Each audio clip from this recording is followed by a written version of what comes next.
Meus queridos irmãos, muito bom dia, que Deus possa abençoar a todos vocês. Quero louvar a Deus, nós estamos hoje chegando na aula de número 14, aula da classe da Escola Bíblica Dominical da Primeira Igreja Presbiteriana de Goiânia, da classe Educação de Filhos. E nesse semestre nós estamos falando sobre resolução de conflitos.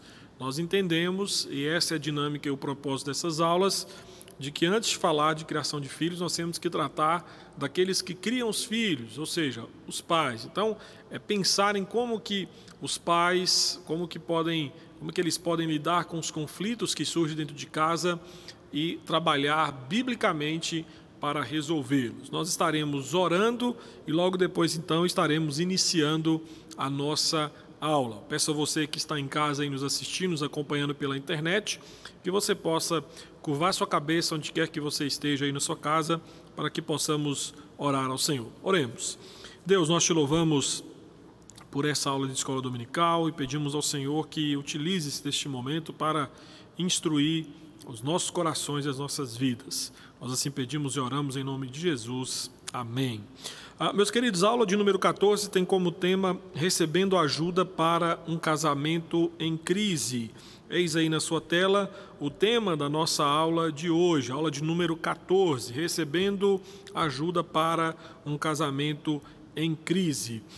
É fato que todo casamento, desde o seu início, enfrenta tensões. Por exemplo, às vezes, quando você casou com o seu cônjuge, você tinha o hábito de acordar cedo e o seu cônjuge não tinha. Eu estou dando esse exemplo que pode parecer insignificante, mas temos que entender que algumas tensões que podem parecer insignificantes no início do casamento podem crescer com o passar do tempo, com o passar dos anos, e aquilo que era insignificante pode se tornar algo bastante intenso, bastante forte, gerando distanciamento emocional, distanciamento físico do casal. E pelos inúmeros divórcios da nossa sociedade, nós percebemos como que esta realidade é desalentadora. Eu quero apresentar para vocês alguns dados aqui, alguns dados importantes daquilo que foi feito, colhido no ano passado, no segundo semestre de 2020, só para você ter uma ideia, segundo uma pesquisa feita por alguns veículos de comunicação no Brasil, o Brasil registrou um número recorde de divórcios. E um dos motivos principais, e aí olha só como que isso é problemático, um dos motivos principais do aumento de divórcio no segundo semestre do ano passado foi justamente a convivência doméstica por conta da pandemia, ou seja, aquilo que geralmente não acontecia, mas que deveria acontecer, aconteceu. O casal passar muito tempo convivendo juntos debaixo do mesmo teto.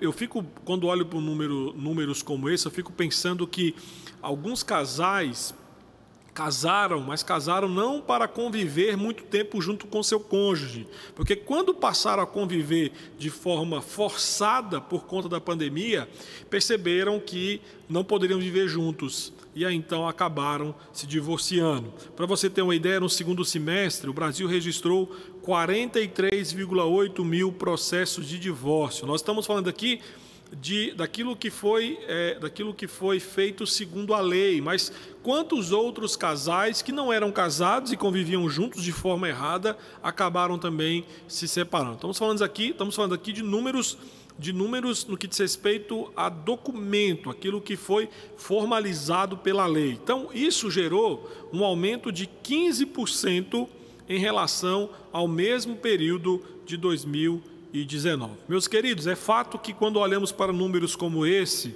e para o cenário de divórcios, de casamentos desestruturados, de casamentos que estão falidos, de casamentos que estão acabando, nós entendemos, como dizia o sociólogo Zygmunt Bauman, que nós vivemos em tempos líquidos, em que relacionamentos foram feitos para não durar. E o casamento passou a ser visto como algo descartável, que quando nós sentimos a necessidade de algo diferente, nós simplesmente saímos do casamento, largamos o casamento e partimos para algo que sacia aquela necessidade. O casamento não está mais mais satisfazendo. E digo para você que no meio evangélico não é diferente. Infelizmente, o divórcio tem se tornado tão comum entre os crentes que, pasmem, muitos pastores agora consideram a opção.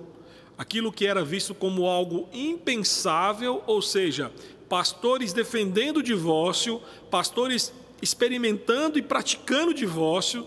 Existem agora também pastores que entendem que o divórcio é apenas uma forma de resolver alguns conflitos existentes dentro da igreja. Digo para os irmãos que muitos desses divórcios que acontecem em algumas igrejas evangélicas poderiam ser evitados. Poderiam ser evitados se os cônjuges soubessem como procurar as áreas problemáticas dos seus casamentos e, ao mesmo tempo, ao descobrirem como agir para resolver essas áreas problemáticas dentro dos seus casamentos. Então, o objetivo da aula de hoje é examinar medidas reativas que um casal pode tomar quando descobre que o seu casamento está em crise. Então, a ideia da nossa aula de hoje é justamente ajudar você, caso você que está assistindo essa aula, está nos ouvindo, caso você esteja vivendo um casamento que está em crise, nós vamos tentar ajudar você a ter algumas medidas reativas, porque pode ser que você não construiu uma estrutura para procurar e receber ajuda. Então, nós vamos começar levantando uma pergunta: quando é hora de procurar ajuda? Meus queridos, muitos casamentos, como a vida, têm os seus altos e baixos. Muitos casamentos passam por aquilo que nós convivemos diariamente, mudanças inesperadas. E é natural que, em certas épocas, mais do que em outras, os cônjuges, dentro de um casamento, de um relacionamento, pensando em relacionamento a longo prazo, relacionamento que é feito para durar até que a morte os separe, é verdade que em alguns momentos você vai se sentir mais próximo do seu cônjuge do que em outros momentos. Existem momentos que levam um casal a ter mais proximidade e existem momentos que levam um casal a ter mais distanciamento. Por exemplo, o marido perdeu o emprego, a renda do casal caiu drasticamente.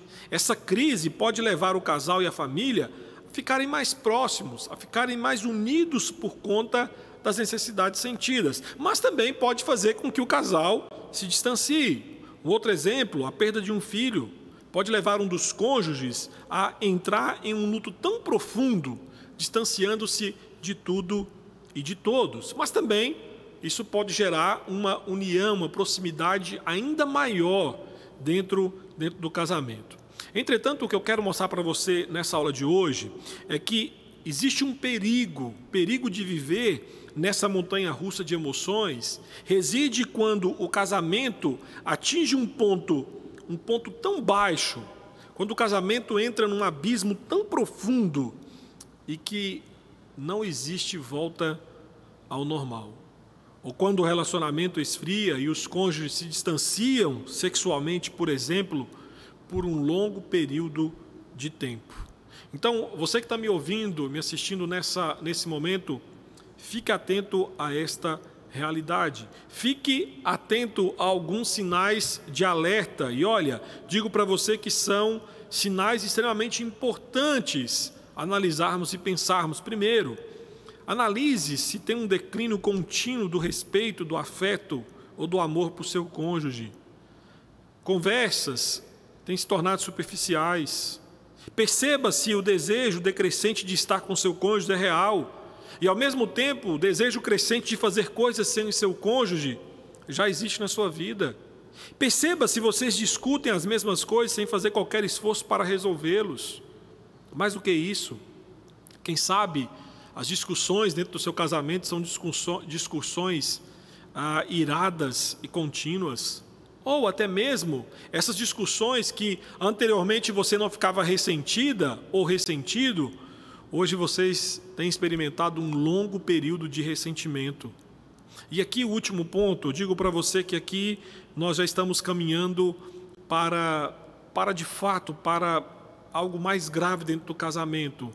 É quando você passa a sentir atração sexual, afetiva, amorosa por outra pessoa que não o seu cônjuge. Meu querido irmão, minha querida irmã, um ou mais desses sinais pode significar que o seu casamento está em crise. Então a próxima pergunta a ser feita é: o que eu faço sobre isso? E aqui entenda que, infelizmente, muitos casais esperam a bomba explodir para tentar desarmá-la. Depois que a bomba explode, depois que todos os problemas atingem o seu ápice, depois que, por exemplo, aqui tem um copo, né? O copo aqui tem um pouquinho de água. Então, ok, se você tiver com... não sei se você está vendo direito aí, né? Mas o copo está aqui com menos da metade de água. Pense que aqui é a sua vida, pense que aqui é o seu casamento. Então, enquanto estiver esse pouquinho de problema, dá para resolver. O problema é que muitos casais esperam transbordar, espera que o copo que diz respeito aos problemas do casamento já esteja transbordando para tentar resolver. E aí eu digo para você que depois que a bomba explode, não adianta tentar juntar os cacos. Por isso, a primeira coisa a fazer, percebeu que esses sinais de alertas que nós mostramos aí para você, que está na tua tela, você percebeu que alguns desses sinais se fazem presente no seu casamento? A primeira coisa a fazer é chamar o seu cônjuge para conversar. Meu irmão, minha irmã, use os princípios que trabalhamos ao longo desse semestre e cuidadosamente compartilhe com o seu cônjuge as suas preocupações. E aqui tem um detalhe importante: não é hora de você atacar o seu cônjuge, mas é hora de você compartilhar com ele as suas preocupações, as suas percepções sobre a realidade difícil e triste que o seu casamento está trilhando. Então, evite a tentação de jogar a culpa, evite a tentação de culpar, de atacar, mas use a confissão e o evangelho para, nessa conversa inicial, gerar esperança de que as coisas podem mudar, de que as coisas podem melhorar no seu casamento. Seja específico a respeito de suas preocupações e, ao mesmo tempo, das consequências que ambos poderão enfrentar se não trabalharem juntos para melhorar o casamento, o relacionamento de vocês. Sempre deixe claro para o seu cônjuge que o divórcio nunca é a melhor saída. Deixe claro que o casamento é uma porta a qual vocês dois entraram e a porta foi trancada e a chave ficou do lado de fora. Ninguém tem acesso a ela, ninguém tem direito de ter acesso a ela e abrir e se divorciar. Deixe claro que se vocês dois não tomarem os cuidados necessários, vocês podem cruzar o pecado do divórcio. E lembre-se que no dia do casamento vocês juraram diante de Deus, diante de testemunhas, diante de um para com o outro, que lutariam juntos pelo casamento de vocês. Então, a primeira coisa que tem que se fazer é fazer uma avaliação e perceber se alguns desses sinais que foram aqui citados já está fazendo a luzinha de que alguma coisa está errada começar a piscar na sua vida. O casamento de vocês, alguma coisa desses sinais aqui se faz evidente no seu casamento, é a hora da luzinha estar piscando. E é a hora então do primeiro passo a ser dado. Após a avaliação, detectou que existem algumas coisas problemáticas no casamento, é chamar o seu cônjuge para a conversa e compartilhar com ele as suas preocupações e as suas percepções. Meus irmãos, não pense que não é importante ter esse primeiro passo porque ele é.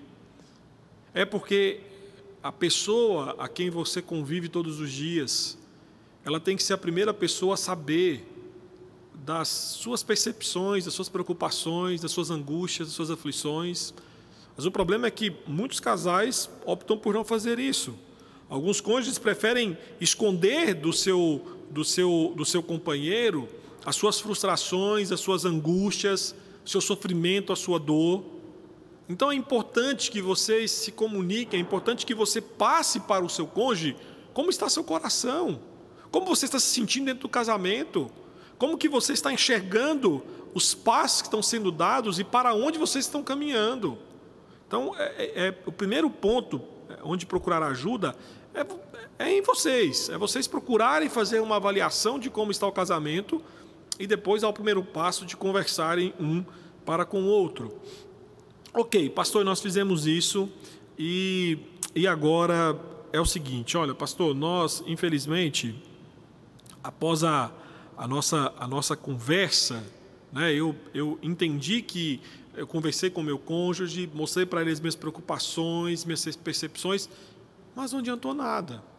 Então, a busca por ajuda só acontecerá após as conversas pessoais entre os cônjuges não derem resultado. Então, você vai procurar aconselhamento. E aí você fala assim, pastor, mas qual que é a importância de um conselheiro? Meu querido, a importância do conselheiro é porque geralmente nós não conseguimos enxergar os nossos erros. E aqui é interessante, porque às vezes, até mesmo você que vai procurar conselho, você vai falar assim, olha, vou procurar conselho porque eu estou bem.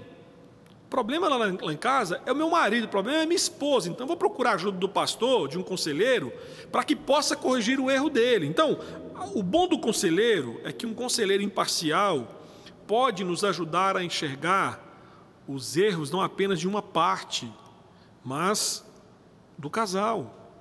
E digo para você que um conselheiro dará contribuições bíblicas para que os problemas conjugais fiquem cristalinos. E, ao mesmo tempo, um conselheiro bíblico também pode direcionar as mudanças e ajustar a comunicação do casal. Então, é essencial que o casal saiba que um conselheiro bíblico sólido irá dizer coisas difíceis para ambos. E aqui, eu vou falar para os irmãos que normalmente nós temos a tendência de procurar os conselhos de pessoas que sabemos que concordarão conosco. Então, eu digo para você, para o bem do seu casamento, para o bem da sua vida, evite pessoas que só querem agradar. Provérbios diz que leais são as feridas daqueles que nos amam. Ou seja, quando você precisar de correção, não procure alguém que vai validar as suas opiniões. Procure alguém que vai mostrar o seu erro, vai confrontar no seu erro e vai mostrar biblicamente o que precisa ser feito. E aqui eu digo para vocês tomarem bastante cuidado para não falar com os outros simplesmente para criticar o cônjuge ou para que os outros sintam pena de você.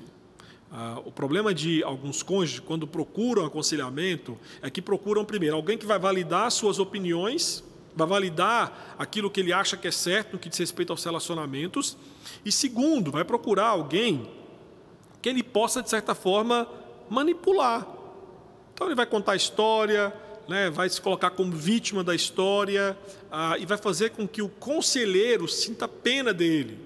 Ou às vezes procura o conselheiro simplesmente para criticar o cônjuge. Ele não faz isso, ele deveria fazer aquilo, deveria ser assim, deveria falar desse jeito. Então, entenda, queridos, que você tem que procurar um conselheiro bíblico, não é para chorar simplesmente as suas pitangas, como diz aí fora o ditado, né? Mas é para que você possa buscar contribuições bíblicas para que você resolva os problemas conjugais. Você vai procurar um conselheiro para que ele possa direcionar biblicamente as mudanças e, ao mesmo tempo, ajustar o relacionamento de vocês. Por isso, uma observação extremamente importante aqui. Nunca busque um conselheiro sem antes comunicar um ao outro. No primeiro momento, um dos cônjuges pode não gostar da ideia. Isso é fato. Então, pastor, olha, eu não conversei com meu marido, conversei com a minha esposa, vim procurar ajuda. Não. Converse primeiro com seu cônjuge. E diga, olha, se você... eu entendo que sozinho nós não conseguiremos nos ajudar. Vou procurar um conselheiro, vou procurar o pastor, vou procurar um presbítero, vou procurar um irmão maduro na fé, uma irmã madura na fé. Então, avise antes ao seu cônjuge que o passo de procurar um conselheiro será dado. E aí digo para você que pode ser que, a princípio, o seu cônjuge não goste da ideia de buscar aconselhamento por alguns motivos. Primeiro, não acreditar que há problemas sérios ou, se existem, são culpa de outra pessoa. Ele vai dizer, não, para que eu preciso de aconselhamento? Eu estou bem. Né? Ou, que é isso? Você quer fazer tempestade no copo d'água? Ou mais do que isso, olha, você tem que entender que aqui em casa o problema é você, não sou eu. Então você precisa de aconselhamento, eu não preciso. Segundo, ele pode não conseguir admitir o erro por causa do seu orgulho. A pessoa às vezes é tão orgulhosa que ela tem medo de que alguém, ao confrontá-la, o seu erro será exposto. Ela tem dificuldade de reconhecer que errou. Terceiro, teme o que as outras pessoas vão pensar se descobrirem que vocês têm problemas conjugais.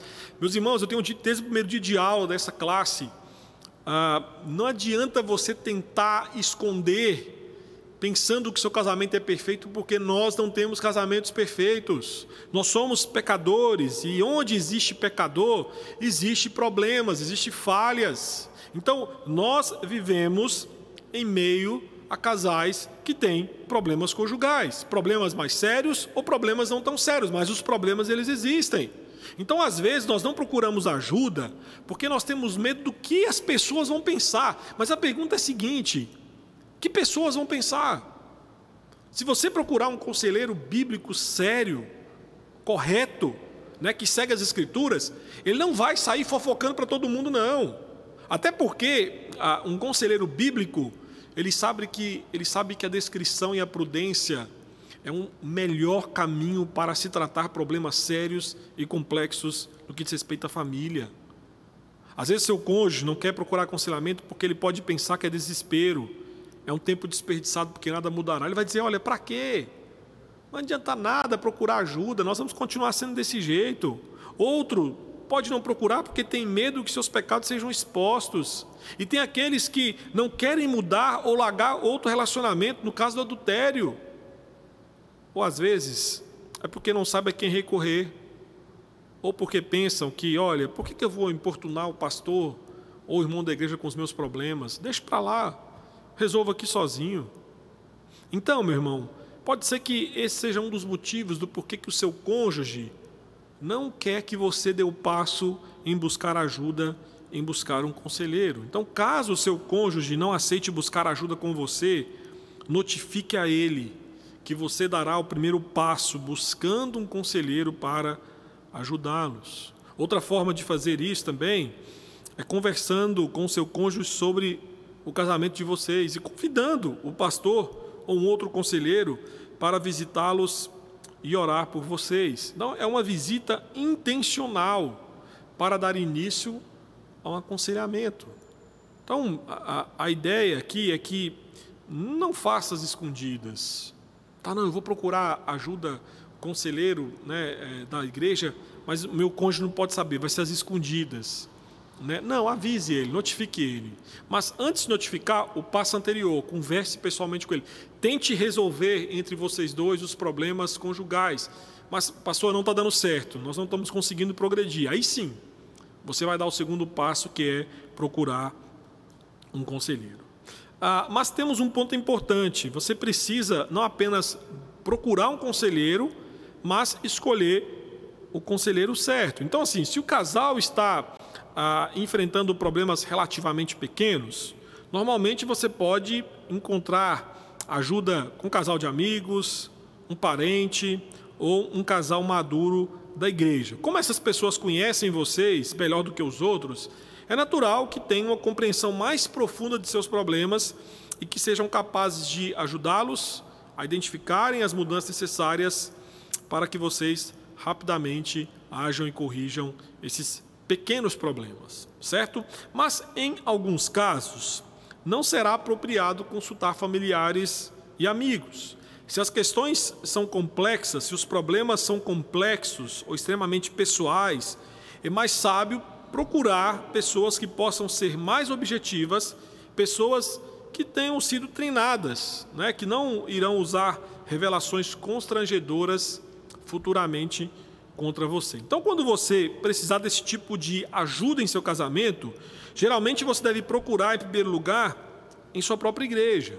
O ideal é que você procure um dos seus pastores ou um outro líder ou conselheiro espiritualmente maduro que deva ser capaz de ajudar você a aplicar a palavra de Deus aos seus problemas matrimoniais. Além disso, a igreja tem que ter a capacidade de apoiar e encorajar você e seu cônjuge na procura por crescimento. A igreja tem que oferecer uma maneira de prestar contas, né?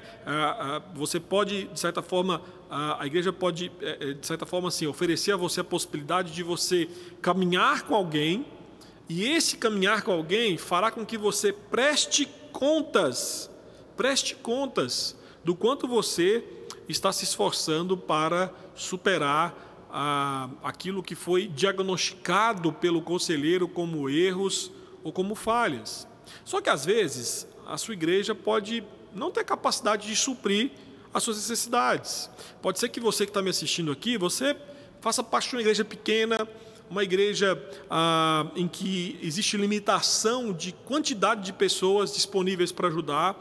Às vezes falta pastores ou até mesmo treinamento para que ele possa lidar com questões complexas. Então, nesse caso, você deveria procurar em sua comunidade por um conselheiro bíblico qualificado. E aqui é uma coisa bastante importante. Busque conselheiros bíblicos devidamente treinados. Tá? É importante enfatizar isso, tá bom? Que você tem que procurar pessoas que vão lhe oferecer conselhos verdadeiramente bíblicos. Pastor, qualquer pessoa serve. Não serve. Então digo para você, corra de conselheiros ímpios. Pessoas que não servem a Cristo, pessoas que não respeitam, que não seguem a Bíblia, não podem oferecer bons conselhos a você. Podem até oferecer conselhos bem intencionados e ocasionalmente úteis, mas elas simplesmente não são capazes de compreender plenamente o plano de Deus para o casamento. Elas não entendem a natureza do pecado e o que é preciso para produzir arrependimento e reconciliação verdadeiros, como 1 Coríntios capítulo 2, versículos 10 a 16 nos fala. E eu digo para os irmãos que, infelizmente, muitos casais optam por terapia de casal com profissionais embasados na psicologia secular ou com suas próprias opiniões. Então, por essa razão, os seus conselhos não são confiáveis. No instante, conselhos de um ímpio podem oferecer sugestões perfeitas, mas em outros podem direcioná-lo para um caminho que é completamente contrário à Bíblia. Eu me lembro que eu fui fazer não fui entrar no seminário, nós tínhamos que fazer um teste de sanidade mental. E aí eu tive que passar por uma psicóloga, ela fez alguns testes comigo ali e me chamou então para dar o retorno. Eu fiz umas 4 sessões com ela, me chamou para dar o retorno e me dar o diagnóstico de sanidade mental, que eu estava apto mentalmente para ingressar no seminário. E eu me lembro que ela começou a conversar comigo, e uma das coisas que ela me disse foi o seguinte: olha, eu percebo aqui pela análise que você é extremamente submisso às autoridades na igreja. Você tem que se rebelar contra as autoridades. E eu fiquei bravo demais, eu falei, não tem que me rebelar não, ela tem que se rebelar, porque vai fazer bem para você. Você é muito oprimido. Eu falei, eu não sou oprimido por autoridade nenhuma na igreja. Eu falei, eu entendo que faz parte da minha dinâmica de fé, né? E eu me sinto bem diante disso, né? Eu tenho paz com Deus, tenho uma consciência tranquila.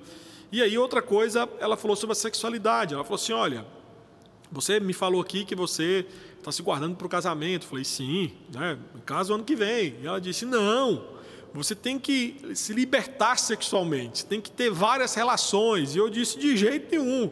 Então, foi um momento extremamente tenso, porque, segundo a avaliação dela, né, embasada aí numa psicologia que tinha um cunho extremamente secular, totalmente alheio àquilo que a fé cristã defende, ela estava me direcionando a tomar decisões, a fazer coisas que era afronta contra aquilo que as Escrituras me ensinavam e exigia como obediência da minha parte.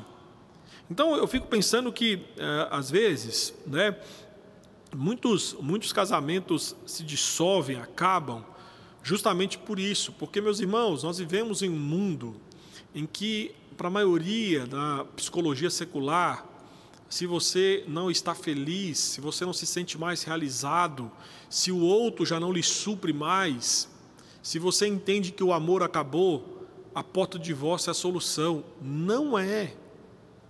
Não é. Então, não pense que o pecado é a saída para problemas pessoais e conjugais, porque não é. Você vai falar assim, pastor, mas a Bíblia fala que Deus deu a carta de divórcio. Deu por conta da dureza do coração do homem. Deus se agrada dele? Deus não se agrada, de forma nenhuma. Então, as nossas tratativas com o casal em crise é sempre para a restauração. E quando o casal opta por divórcio, a nossa postura como conselheiro, como pastor, é mostrar a eles as consequências diante do Senhor de estarem quebrando o laço assumido no matrimônio. Uma outra perspectiva, corra de conselheiros sem treinamento teológico. Meus irmãos, é verdade que muitos conselheiros cristãos sinceros existem por aí. Mas, infelizmente, por causa de um treinamento deficiente, de uma teologia falha, falta de sabedoria e experiência genuína, fazem muito mal para muitos casais. Vou dar um exemplo aqui, pode ser um exemplo até certo ponto fora de contexto, mas apenas para os irmãos entenderem como que a falta de treinamento teológico, a sabedoria para lidar com problemas conjugais, causa danos seríssimos. Alguns anos atrás, um missionário na África estava ali pregando o evangelho, e várias pessoas se converteram ali na tribo onde ele estava evangelizando. Até aí tudo bem, ok. Só que tinha um homem que ele estava firme na igreja, frequentando a igreja, animado na igreja, e queria se tornar membro. E aí o missionário disse, olha, você não vai poder se tornar membro. Ele falou, por quê? Porque ele falou, olha, você tem 5 esposas. A cultura deles ali era isso, o homem poderia ter quantas esposas ele quisesse. E aí aquele missionário falou assim, olha, você tem 5 esposas. A Bíblia fala que você só pode ter uma esposa. Então, por conta de você ter 5 esposas e não uma esposa, você não pode se tornar membro. Ok. Aquele homem saiu dali. No outro dia ele voltou e falou, missionário, agora eu posso me tornar membro, porque eu tenho apenas uma mulher. E aí o missionário falou assim, como assim? Você tinha 5 mulheres? Ele falou assim, pois é. Só que aí só me falou que para me tornar membro tinha que ter uma mulher só. Eu fui para casa e matei as 4 e fiquei só com uma. Olha só que problemão. Então, até algumas agências missionárias resolveram trabalhar com isso, porque em alguns contextos em que o evangelho foi introduzido, principalmente na África, era cultura desses homens terem várias mulheres. Então, começou a ter problemas sociais, econômicos. Por quê? Porque quando os missionários começavam a pregar dizendo, olha, para você se tornar membro, se batizar, você tem que ter apenas uma mulher, alguns começaram a matar suas outras esposas, outros começaram a abandoná-las. Então, a decisão de algumas agências missionárias foi, aceite esses homens como membros na sua igreja e treine as próximas gerações a terem um padrão correto, que é apenas uma esposa. Esses homens, então, foram aconselhados a não assumir qualquer cargo de liderança na igreja, porque justamente as Escrituras falam que, a Bíblia fala que tanto o presbítero quanto o diácono é marido de uma só mulher. Então, apenas para você ver como que quando alguém não tem um treinamento teológico adequado, e no caso desse missionário, ele tinha um treinamento missionário adequado? Tinha, mas lhe faltava uma compreensão antropológica de ler a cultura em que ele estava inserido. E aí faltou-lhe sabedoria para aconselhar aquele homem. E perceba como que uma fala teológica errada, ou colocada em um contexto errado, pode ter sérias e devastadoras consequências dentro de uma vida, ou para uma vida. Então, às vezes, uma teologia errada pode levar o casal a buscar soluções sincréticas, e que mistura aí o mundo com a Bíblia. Apesar de suas boas intenções, tais conselheiros podem levá-los ao desastre espiritual tão facilmente quanto um ímpio que nega a pessoa de Cristo. E aí você está perguntando então, pastor, mas então como que eu encontro um conselheiro bíblico confiável? Primeira coisa, busque na igreja. né? Procure o seu pastor, né? Procure um outro líder da sua igreja, para que ele possa recomendar alguém que entenda você, alguém que vai ser bíblico no aconselhamento, alguém que tem uma vida cristã ilibada, que vai poder te ajudar. Às vezes é o próprio pastor que vai dizer, eu assumo isso, ou o pastor vai falar, olha, o seu caso, a irmã tal, o casal tal, tem melhor condição de cuidar de você. Então amigos e outros pastores com discernimento talvez possam ajudar você a confirmar se a referência é boa. Pastor, olha, eu estou querendo procurar ajuda naquele casal. Acho que aquele casal pode nos ajudar. O que o senhor acha? O pastor vai dizer, olha, é uma ótima escolha, é um casal crente, é um casal que tem treinamento teológico, vai poder ajudar vocês. Ou às vezes o pastor vai dizer, não é um bom casal, não é uma boa vida, eu assumo isso. Então, nós temos que entender, queridos, que à medida que você refina a busca, né, você vai ter que levantar alguns critérios. Então, ok, eu vou na igreja, vou procurar na igreja, mas existem critérios para essa busca? Lógico que sim. Você, por exemplo, pode perguntar ou averiguar a formação teológica e os métodos de aconselhamento da pessoa diante de quem você vai colocar a sua vida, né? É importante que você saiba a formação teológica daquela pessoa que vai lhe prestar aconselhamento. Minha formação é nada, né? Então, eu sempre penso o seguinte, você teria coragem, por exemplo, de entrar num avião, né? E aí, de repente, você escuta o piloto dizendo, olha, eu tive algumas aulas pela internet, eu entrei no YouTube, assisti algumas aulas, e agora eu estou apto para pilotar esse avião. Você teria coragem de andar nesse avião? Obviamente que não, porque nesse aspecto a formação é extremamente importante para que não aconteça um desastre com aquele avião. Então, a mesma coisa diz respeito a conselheiros bíblicos. Meus irmãos, o conselheiro bíblico vai lidar com situações complexas, extremamente difíceis, complicadas. E isso tem que ser feito à luz da palavra do Senhor. Então, se você procurar alguém que não tem uma formação teológica, né, que não tem um método de aconselhamento bíblico, é desastre na certa. Entre outras coisas, tem que averiguar o ponto de vista dele sobre a suficiência da Bíblia, a natureza e a atuação do pecado no casamento, como as pessoas mudam, se ele recomendaria o divórcio, e em quais situações ele recomendaria. Então, eu estou dizendo para você aqui que não é qualquer pessoa que serve para te aconselhar. Estou te dando aqui diretrizes para você fazer uma avaliação de quem tem condições de aconselhar você. Outra coisa, averiguar se essas opiniões se alinham com a Bíblia. É você ver que tudo o que você perguntou para ele a respeito da Bíblia, natureza do pecado, qual que é a formação teológica dele, se tudo isso se alinha com a Bíblia. Se essa pessoa que você coloca como potencial conselheiro, se ela demonstrar que em qualquer uma dessas áreas as suas opiniões não se alinham com os conceitos das Escrituras, não serve, não está apto para te aconselhar. Você tem que procurar um conselheiro que demonstre ser o mais sólido biblicamente. Eu me lembro que Tozer dizia, nunca dê ouvidos a um homem que não ouve a voz de Deus. Ele dizia no sentido de que nunca dê ouvidos a um homem, a uma mulher, a um conselheiro que não é estudioso da palavra do Senhor. Então, esse é um ponto extremamente importante.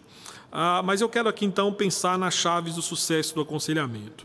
Alguns casais conseguem ter progresso no aconselhamento e outros não. Então, como conseguir obter êxito no aconselhamento conjugal? Às vezes a gente pensa assim, olha, aquele conselheiro é bom, aquele não é bom. Às vezes o problema não é o conselheiro. Às vezes o problema são os aconselhados. Então aqui, a chave do sucesso do aconselhamento, eu quero pensar em você como aconselhado.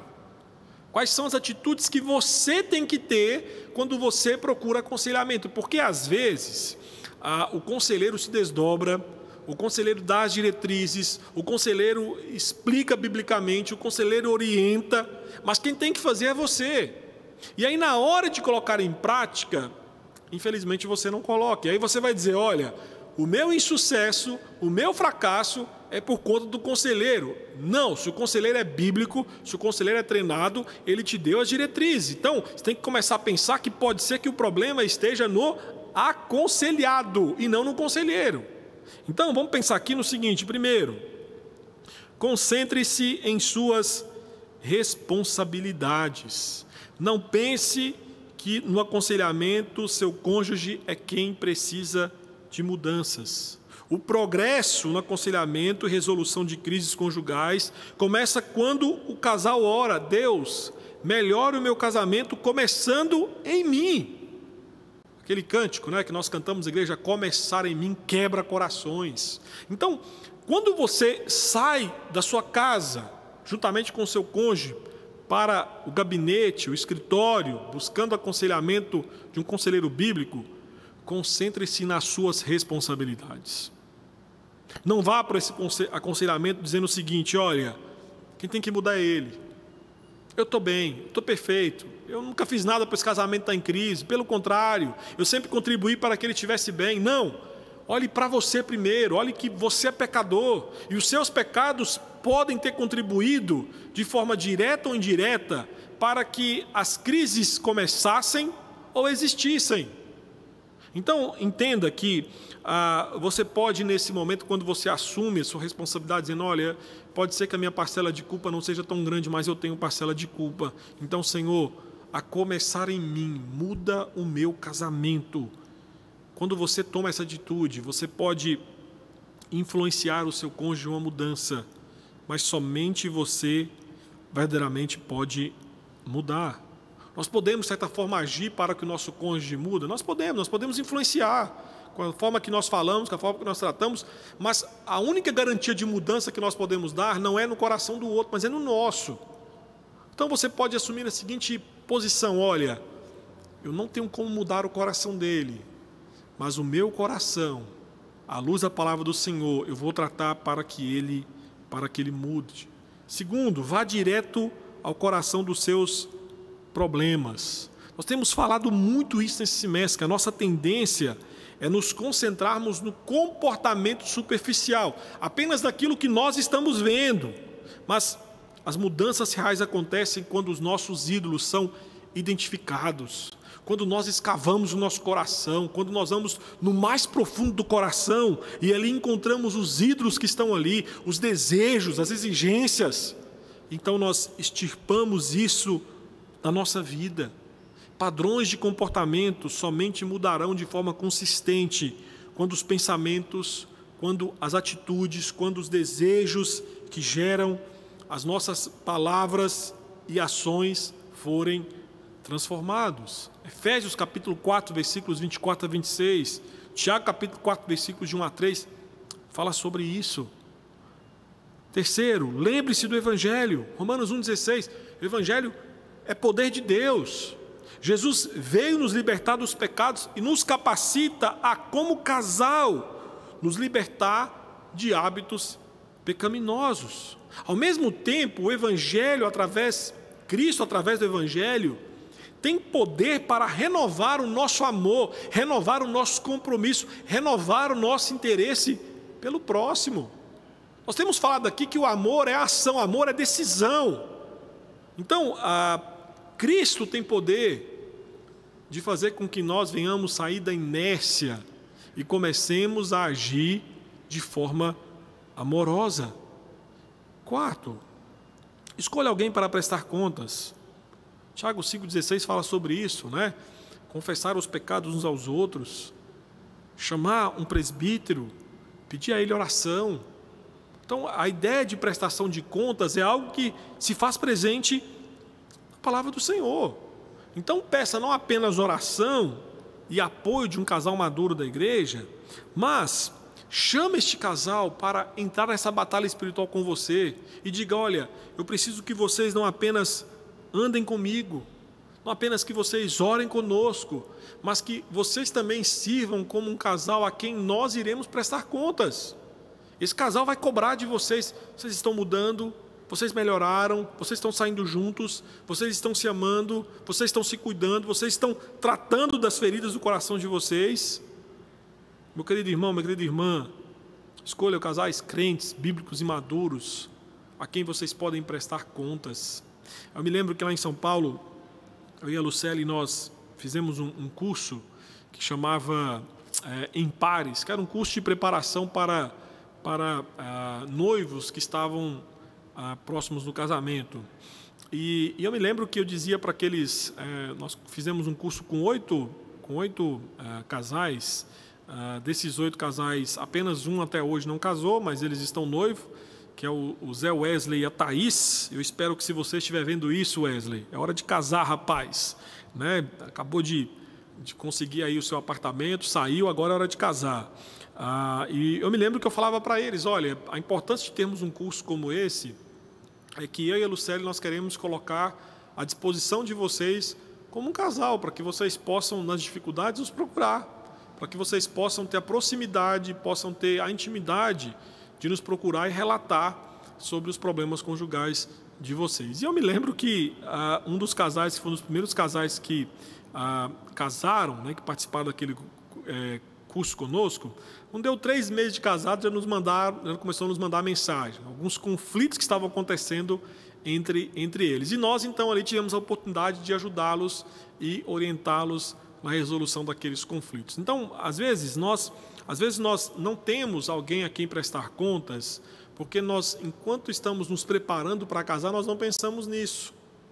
Então, tem que ser intencional. Então, pode ser que você que está me assistindo hoje, você está noivo, né? Você está namorando, com vistas em um casamento. Então, procure um casal mais maduro que possa acompanhar vocês desde já, para que, quando as lutas no casamento surgirem, acontecerem, você possa ter alguém a quem procurar e pedir ajuda.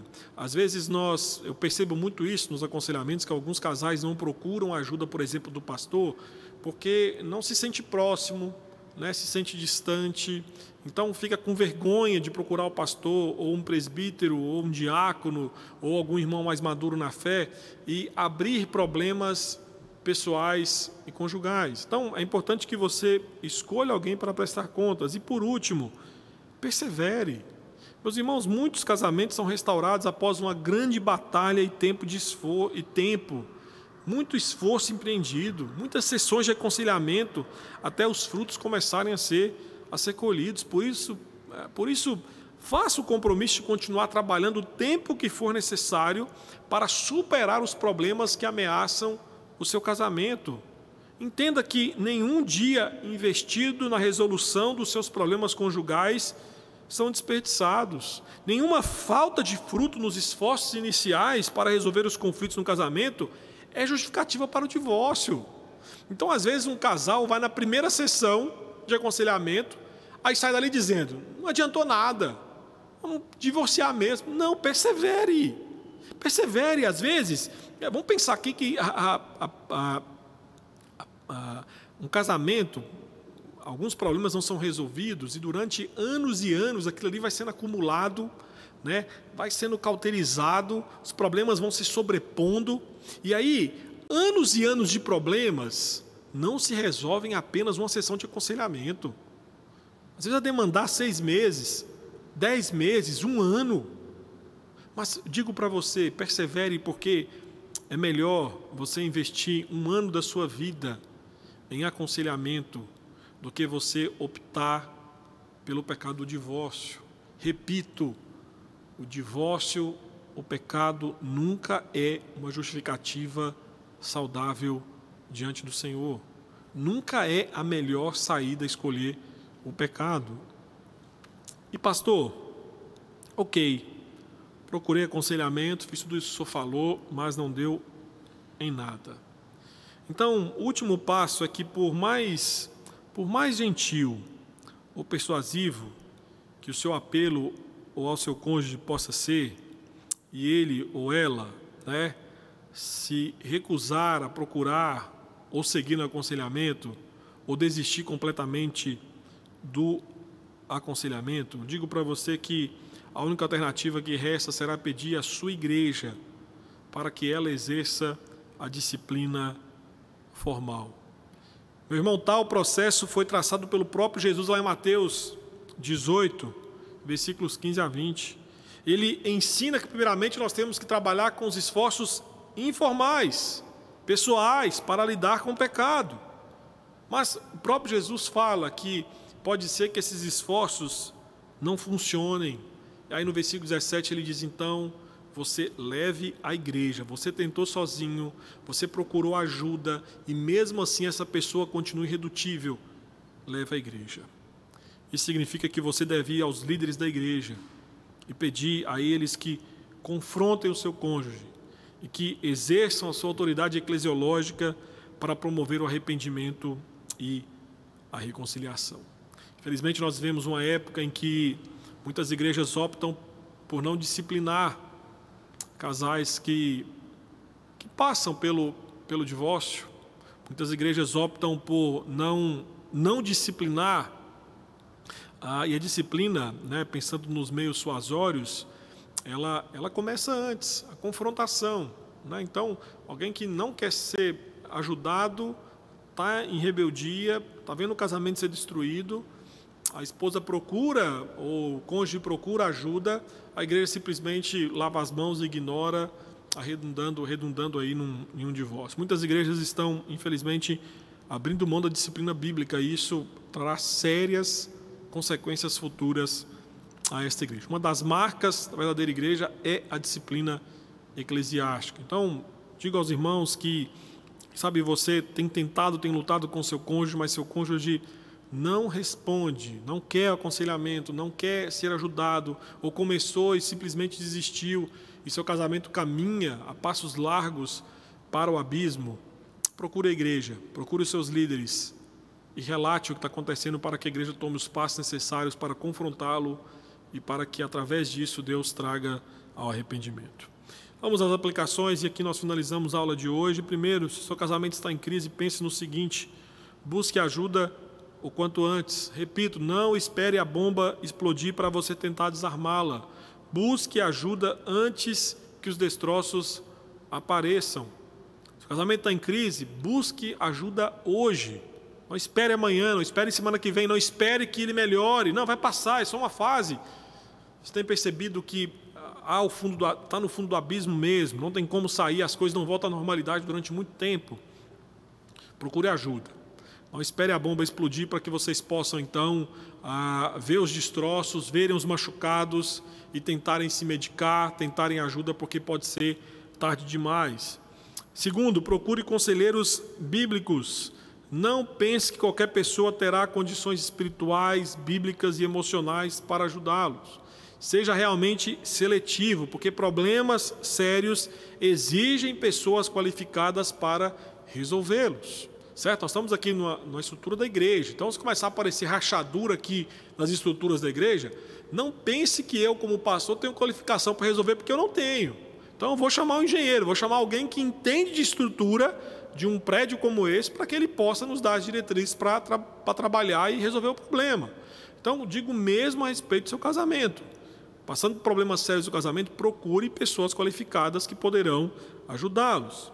E terceiro, creia que Cristo tem poder para restaurar o seu casamento. A restauração do seu casamento através de Cristo é real. Meus irmãos, muitos casamentos estavam quase que mortos, mas Deus, através de Cristo, tem poder para ressuscitar mortos e ressuscitar também casamentos mortos. Muitos casamentos terminam em divórcio, mas Deus tem poder para reatar de novo. Então, digo para o irmão, para a irmã, para o casal que está me assistindo nesse momento, mesmo que seu casamento pareça sem conserto, pastor, não tem mais volta, pastor, está no fundo do poço já não tem mais esperança. Há esperança sim. Coloque sua esperança em Deus, dependa da sua graça, faça todo o esforço possível para reconciliar-se e confie em Deus para operar nas circunstâncias de acordo com o seu plano. Em Cristo, a restauração do seu casamento é possível e é verdadeiramente real. Cristo tem poder para restaurar casamentos em crise. Cristo tem poder para restaurar casamentos quebrados. Creiamos nisso e oremos por isso. Curva a sua cabeça, vamos falar com o Senhor, pedindo ao Senhor que nos ajude e guarde os nossos casamentos dos males terríveis que temos sido vítimas e afligidos nesses últimos dias. Oremos. Senhor, nós agradecemos ao Senhor por essa aula, pedimos ao Senhor que nos ajude a enxergar as diretrizes dadas nessa aula como diretrizes que nos ajudarão não apenas a avaliar como andam os nossos casamentos, as crises que enfrentamos, mas ao mesmo tempo também que nos impulsiona a procurar primeiramente no Senhor e depois na Tua igreja, na Tua casa.